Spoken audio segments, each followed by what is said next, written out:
सोचो तुम्हारे mock test का रिजल्ट आया है, तुमने केमिस्ट्री में आग लगा दी, फिजिक्स में भी ठीक ठाक मार्क्स आए हैं और बायोलॉजी तुम सोचते हो तुम बायोलॉजी के किंग हो, इसमें तो तुम आराम से कर लोगे। लेकिन जब मार्क्स देखते हो तो 320। कहाँ गए वो 40 मार्क्स? 40 मार्क्स को कम समझना मत, बिकॉज ये वही मार्क्स हैं जो कि तुम्हारी रैंक को असली में गिरा देते हैं। तुम पेपर चेक करते हो और तुम्हें पता चलता है कि 10 क्वेश्चन गलत हो गए, वो भी कुछ ऐसे क्वेश्चन जो कि एनसीईआरटी में दिए हुए थे एंड तुम्हें अभी तक याद नहीं हुए। आते हुए क्वेश्चन में तुमने गलत करे क्योंकि तुमने सिली मिस्टेक्स करी। एक क्वेश्चन में नोट नहीं पढ़ा, दूसरे में तुमने डायग्राम गलत इंटरप्रेट कर लिया और तीसरे में तो ऑप्शन ही गलत बबल कर लिए। ये कहानी एक मेरी जूनियर तान्या की। वो मेरी कोचिंग की बायोलॉजी टॉपर थी, बट कुछ ऐसी छोटी छोटी गलतियों की वजह से वो हमेशा रैंक में पीछे रह जाती थी। उसे लगता था बायोलॉजी उसकी स्ट्रेंथ है, बट असल में उसका ओवर कॉन्फिडेंस और गलत स्ट्रेटेजी ही उसकी सबसे बड़ी वीकनेस थी। देखो नीट में बायोलॉजी एक ऐसा सब्जेक्ट है जो कि तुम्हारी रैंक बनाता है। इसमें 360 लाना एक पॉसिबिलिटी नहीं बल्कि एक नेसेसिटी है एंड इस नंबर को अचीव करने के लिए केवल नॉलेज काफी नहीं है, एक परफेक्ट स्ट्रेटेजी तुम्हें पता होना चाहिए जिसके थ्रू तुम इतने नंबर ला सकते हो। मेरे खुद की नीट बायोलॉजी में 345 आए थे,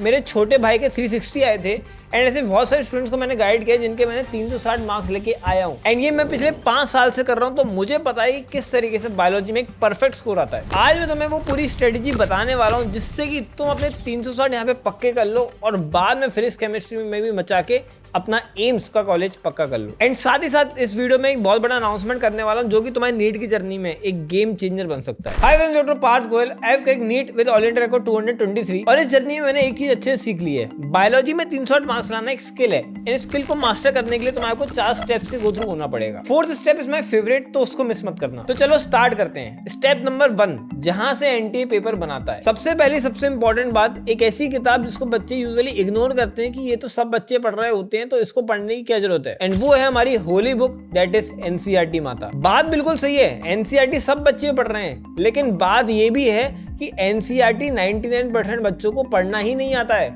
कि कैसे पढ़ना है। तो मैं एनसीईआरटी केवल पढ़ना नहीं होता है, उसे घोट के पी जाना होता है। अब भैया इसका क्या मतलब है? देखो पीवाईक्यू से समझते हैं। तुम ये क्वेश्चन देख रहे होगे, ये एनसीईआरटी के इस पेज से लिया गया है। तो तुम्हें एनसीईआरटी की लाइन बाय लाइन मास्टरी करनी है। हर एक लाइन, चाहे वो चैप्टर के स्टार्ट होने से पहले वाले इंट्रोडक्शन में हो या चैप्टर के एंड होने के बाद समरी में हो, तुम्हें समझना है एंड याद करना है। हर एक एग्जांपल जो एनसीईआरटी में दिया हुआ है वो एक पोटेंशियल एमसीक्यू है एंड उसे तुम्हें याद कर लेना है, इग्नोर नहीं मारना है। सेकंड, डायग्राम्स और टेबल को डिकोड करो। सिर्फ डायग्राम को देखना नहीं है, उसकी लेबलिंग, उसका डिस्क्रिप्शन, क्या उसमें एग्जाम्पल दिया हुआ है वो तक आता है। नीट में हर साल डायग्राम से डायरेक्ट क्वेश्चन आते हैं एंड इसलिए तुम्हारे को हर एक डायग्राम की हर एक लेबलिंग याद होनी चाहिए। फॉर एग्जाम्पल ये क्वेश्चन देखो जो नीट 2024 में डायग्राम से आया हुआ है। थर्ड, साइंटिस्ट के नाम। हर चैप्टर में दिए गए साइंटिस्ट के नाम का एक अलग से लिस्ट बनाओ और उनके कंट्रीब्यूशन का भी लिस्ट बनाओ। नीट 2025 में तुम देखोगे एक डायरेक्ट क्वेश्चन आया था, साइंटिस्ट का नाम पूछा गया था, सिंपल सा। एंड ये डायरेक्ट मार्क्स होते हैं जो कि तुम्हें मिस नहीं करना है। अगर बायोलॉजी में इस तरह के आसान क्वेश्चन तुम गलत करते हो तो तुम भूल जाओ, तुम सेलेक्ट भी होने वाले हो। इसलिए आदत डाल लो, एनसीईआरटी पढ़ते टाइम एक एक चीज तुम्हें रट लेना है। अब इसको और कैसे ज्यादा स्ट्रेंथन करना वो मैं स्टेप 3 में बताऊंगा। Step 2, the permanent memory formula. अब प्रॉब्लम ये आती है कि एनसीईआरटी इतनी बड़ी है तो याद कैसे करें। अब यहाँ आता है एक फॉर्मूला जो कि प्रूवन है एंड जिससे तुम 100% चीजों को याद कर सकते हो, जिसका नाम है एक्टिव रिकॉल। तुम में से मैक्सिमम लोग क्या करते हैं, किताब लेते हैं एंड पढ़ना चालू करते हैं।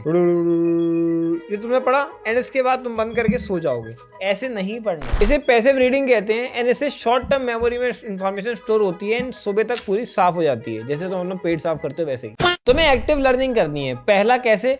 पढ़ो और बंद करो। एक पेज या एक टॉपिक पढ़ो एंड उसके बाद बुक बंद करके अपने आप से पूछो कि तुमने क्या पढ़ा, क्या समझा, क्या रटा। उसको पूरा रिकॉल करो एंड फिर हो सकता है कि तुम्हें कॉन्सेप्ट समझ में आ चुका होगा, लेकिन शायद तुम्हें एग्जांपल्स याद नहीं होंगे, शायद साइंटिस्ट के नाम याद नहीं होंगे, उन्हें वापस से याद करो। एक पेज पे 1 घंटा दो, 2 घंटा दो, लेकिन उस पेज को ऐसे रट लो कि बाद में तुमसे कोई उससे पूछे सवाल तो तुम्हें वो पूरा पेज आता है। आई नो ये पूरी की पूरी प्रोसेस बहुत ज़्यादा पेनफुल होती है, बट ये पेन के थ्रू अगर तुम एक बार गुजर जाते हो ना, वो चैप्टर तुम्हारा बहुत अच्छा हो जाएगा एंड फिर बाद में दिक्कत नहीं आएगी। तो मक्खन तरीके से एमसीक्यू सॉल्व कर रहे होगे, सारे एमसीक्यू भी तुम्हारे सही हो रहे होंगे and it takes time but it's the best thing. तो एक चैप्टर पढ़ने में शायद तुम्हें पूरा दिन चले जाए, 8-9 घंटे चले जाएं, बट कोई बात नहीं, एक चैप्टर तुम्हारा ऐसा पढ़ा है तुमने जैसा किसी ने नहीं पढ़ा होगा तुम्हारी पूरी क्लास के अंदर। सेकंड, खुद को पढ़ाओ। अब रिकॉल कराने वाली प्रोसेस कई बार बहुत ज्यादा पेनफुल होती है, तो उसके लिए तुम क्या कर सकते हो, तुम बोर्ड लो एंड खुद टीचर बन जाओ। सोचो कि सामने तुम्हारे बच्चे बैठे हुए हैं, या फिर तुम अपनी खुद की रिकॉर्डिंग भी कर लो, यूट्यूब चैनल खोल लेना साथ ही साथ में। तुम्हें यकीन नहीं होगा बट मैं भी ये करता था। कई बार कई कॉन्सेप्ट जो मुझे समझ में नहीं आते थे, मैं अपना बोर्ड लेता था, अपना मोबाइल सेट करता था एंड पढ़ाना चालू कर देता था। कुछ वो वीडियोस मैंने यूट्यूब पे भी डाले थे पर कभी चले नहीं, पर मुझे बहुत मजा आया। पार्ट 2017 कैसा दिखता था, 17 18। थर्ड, बायोहैक बनाओ। तुमने बायोहैक के बारे में तो सुना होगा, बट ये बायोहैक तुम खुद भी अपनी बना सकते हो एंड आई वुड से ये भी काफी इफेक्टिव तरीका है। तुम्हें मेरी बुक यूज करने की जरूरत नहीं है। तुम्हें क्या करना है, एनसीईआरटी लेना है एंड एनसीईआरटी से क्वेश्चंस बनाने हैं, one word true false fill in the blank, इस तरीके से। सो जब तुम एनसीईआरटी को फर्स्ट रीड कर रहे होगे तब तुम्हें बहुत सारी चीजें दिखेंगी कि यार ये चीजें हैं जो मुझे याद नहीं होने वाली। कॉन्सेप्ट के अलावा जो रटने वाली पार्ट है उसको तुम्हें क्वेश्चन फॉर्मेट में लिखना है एंड जब तुम क्वेश्चन बना रहे होते हो ना, तो अपने साथ बहुत सारा टाइम स्पेंड कर रहे होते हो एनसीईआरटी पढ़ने के लिए। एंड जितना टाइम तुम किसी के साथ स्पेंड करते हो उतना अच्छा तुम्हारा रिलेशनशिप होता है। साथ ही में मान लो तुमने 2-3 पेज करे एंड तुम्हारे मान लो कि 50 क्वेश्चन बन गए, तो तुम फिर से उन क्वेश्चन को सॉल्व करोगे तो तुम्हारा सेकंड टाइम रिवीजन हो जाएगा। तुम्हें वो क्वेश्चन में पता चल जाएगा कि कौन सा पार्ट तुम्हें याद हुआ, कौन सा पार्ट तुम्हें याद नहीं हुआ। एंड जो याद तुम्हें नहीं होगा उसको तुम स्टार कर लेना एंड अगले दिन फिर से वही क्वेश्चन करना जो तुमने स्टार करे हैं। ऐसे तुम्हारे एक एक्टिव रिकॉल बन जाएगा, जो कि फन तो बहुत होता है पर टाइम कंज्यूमिंग होता है। अगर तुम्हारे पास टाइम नहीं है खुद की बायोहैक बनाने के लिए, तो फिर तुम मेरी बायोहैक बाय कर सकते हो। 6th एडिशन अभी लॉन्च करी है हमने, 12th एडिशन पे डिस्काउंट चल रहा है, तो you can use it. And साथ में कैमेक फिर से भी ले सकते हो। मेरी वेबसाइट की लिंक मैं नीचे दे दूंगा डिस्क्रिप्शन में। पर भैया क्या आपकी बुक और हमारे जो खुद की बायोहैक होगी उसमें बेटर क्या होगा, इसका भी जवाब दे देता हूँ। देखो, तुम्हारी खुद की जो बायोहैक तुम बनाओगे उसमें ऑब्वियसली तुम अपने हिसाब से बनाओगे, तो एक उसका पर्सनलाइजेशन वाला वैल्यू तो होता है, बट उसमें मिस्टेक्स होते हैं कई बार, क्योंकि हम जब बायोहैक बनाते हैं तो मिस्टेक्स करते ही हैं। एंड साथ में उसमें पीवाईक्यूज टैग नहीं होंगे, जिससे कि तुम्हें ये नहीं पता चल पाएगा कि कौन से पार्ट ऑफ एनसीईआरटी से ज्यादा बार पूछा गया है एंड कौन सा पार्ट ऑफ एनसीईआरटी कभी आता ही नहीं है। क्योंकि जरूरी नहीं है कि हर एक साइंटिस्ट का नाम एनसीईआरटी में जो दिया हुआ है वो हमेशा आता हो। कुछ पैराज एनसीईआरटी के जो कि ज्यादा बार पूछे जाते हैं, 5 बार 10 बार पूछे गए हैं, एंड कुछ पैरास ऐसे भी हैं एनसीईआरटी के जो कभी पूछे ही नहीं गए हैं। जो बायोहैक 6th एडिशन है उसमें तुम्हें पता चल जाएगा कि कौन से पार्ट है एनसीईआरटी के जो कि बहुत बार पूछे गए हैं। तो इस तरीके से तुम्हें क्लियर हो जाता है यार ये पार्ट आता है, इसको बहुत अच्छे से करना है, और ये वाला पार्ट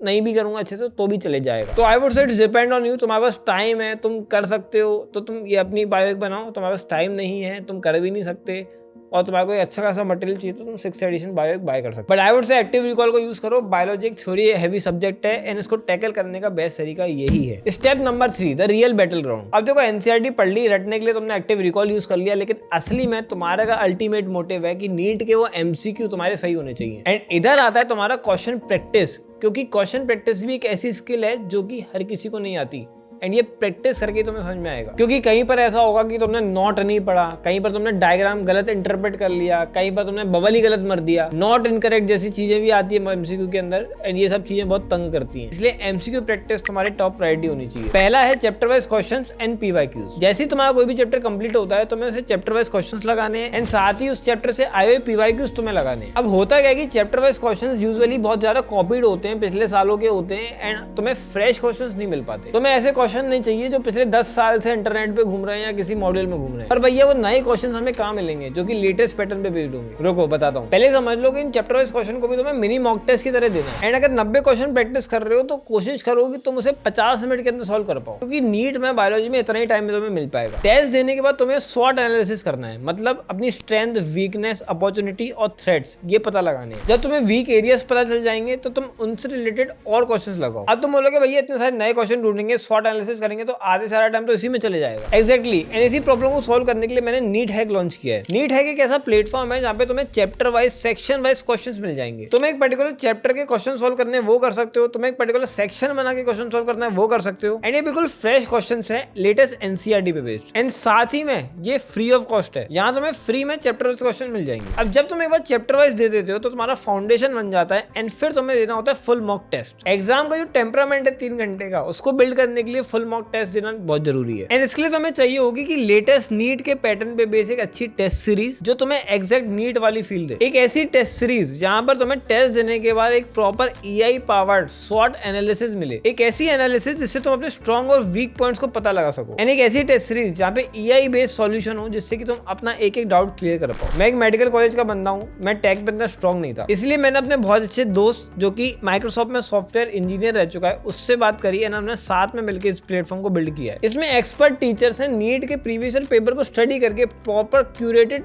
टेस्ट सीरीज बनाई है जो रियल एग्जाम फील देगी, और ये एआई तुम्हारे परफॉर्मेंस के हिसाब से तुम्हें पर्सनलाइज्ड क्वेश्चन भी रिकमेंड करेगा। इस टेस्ट सीरीज में तुम्हें 12 पार्ट टेस्ट मिलेंगे एंड 12 फुल मॉक टेस्ट मिलेंगे। और तो और जब तुम टेस्ट दे रहे होगे तो तुम्हारे पास 2 ऑप्शन होंगे, एक पे तुम सिलेक्ट करते हो 2.5 आवर्स के अंदर, एक 3 आवर्स के अंदर। एंड मैं तुमसे बोलूंगा कि हमेशा 2.5 आवर्स वाला सिलेक्ट करना, जिससे कि तुम्हारे को जल्दी पेपर सॉल्व करने की आदत बने। एंड सबसे खास बात इस टेस्ट सीरीज की, इसमें तुम्हें साथ ही में एक अनलिमिटेड क्वेश्चन बैंक भी मिलेगा।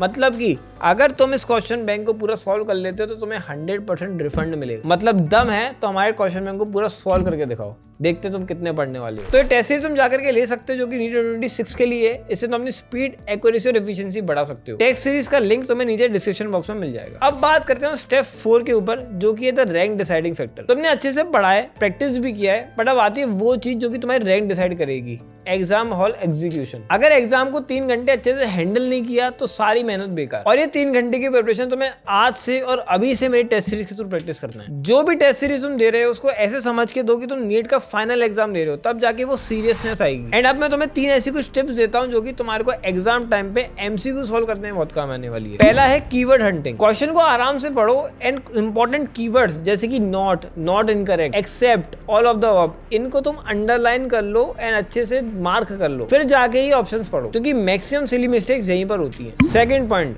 Reading all options. कई बार हम 1-2 ऑप्शंस पढ़ते हैं, सोचते हैं यही आंसर है, हमें टाइम भी नहीं है हमारे पास, तो हम आगे बढ़ जाते हैं, बट ऐसा बिल्कुल भी नहीं करना है।